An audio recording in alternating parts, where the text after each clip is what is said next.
पप्पू जाएगा टोकरी लेकर अंदर, याद रखो। ये मुसलमान आएंगे तो राम मंदिर पे बाबरी मस्जिद का ताला लगे।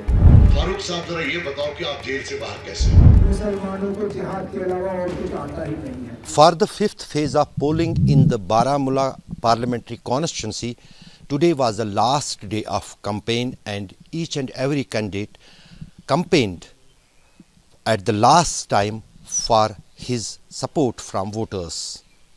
During last 1 week, the parliamentary constituency of Baramulla has become very interesting, and now it is not the contest between Sajjad Lone and Umar Abdullah, but now the contest has become triangular after the entry of jailed AIP leader Engineer Rashid. Engineer Rashid was booked and is in jail, in fact in Tihar jail for last 5 years now, but he was allowed to contest from the Baramulla parliamentary constituency. And also the former Chief Minister of Jammu and Kashmir, Ghulam Nabi Azad, has announced his support for Engineer Rashid.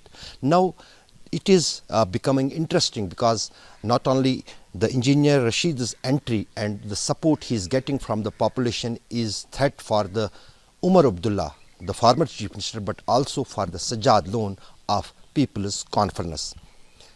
On the last day of campaign, on one side, when Umar Abdullah targeted Bharatiya Janata Party and its policies across the country, Sajjad Lone targeted National Conference for its misrule during its last 7 decades. And Engineer Rashid's supporters, particularly his son, was seeking the vote for his jailed father for no any allegation and any charge sheet. ये जो टोकरी वोकरी है ये तैयार रखना। अल्लाह ने हमें कामयाबी दी ना तो 87 के एफआईआर में और जेके बैंक के एफआईआर में अंदर पप्पू जाएगा टोकरी लेकर अंदर, याद रखो।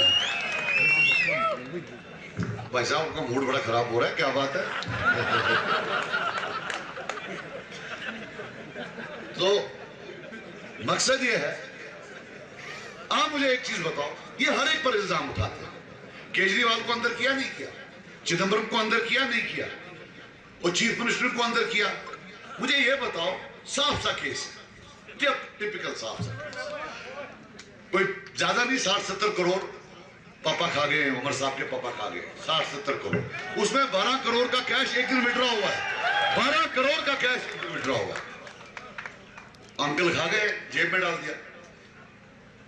अकाउंट खोला है फर्जी जेके बैंक में, जम्मू कश्मीर एसोसिएशन का, सारा पैसा होगा। मतलब 5, अगर आपने मैंने किया होता तो 5 साल से हम जेल होते। आप सब पर उंगली उठाते हो। फारूक साहब जरा ये बताओ कि आप जेल से बाहर कैसे हो? कानून की वजह से या बीजेपी की वजह से? आप लोगों को बताओ। अगर हमने किया होता, डॉक्टर साहब ने किया होता, मुश्ताक साहब ने किया होता, राजा साहब ने किया होता, कसम खुदा की हम जेल में होते, चक्की पीस रहे होते। थोड़ी ना पप्पू की तरह वो लेकर वो बास्केट लेकर जा रहे होते।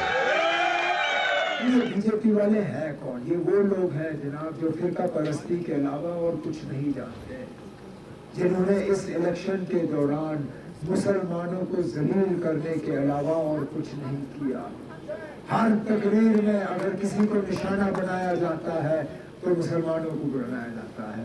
कहते हैं ये मुसलमान आएंगे तो हिंदुओं के जेवर छीनेंगे, ये मुसलमान आएंगे तो हिंदुओं की जमीनें खा जाएंगे, ये मुसलमान आएंगे तो राम मंदिर पे बाबरी मस्जिद का ताला लगेगा।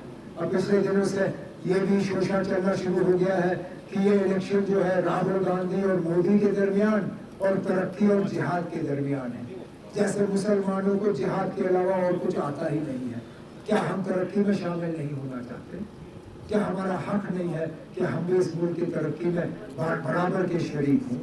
अगर इस मुल्क में 14% आबादी मुसलमानों की है तो क्या हमें हक नहीं है कि हमें अपने आबादी के लिहाज से अपना हक हासिल हो? और क्या हम भूल जाएं किस तरह मुसलमानों के साथ बाकी मुल्क में सलूक होता है?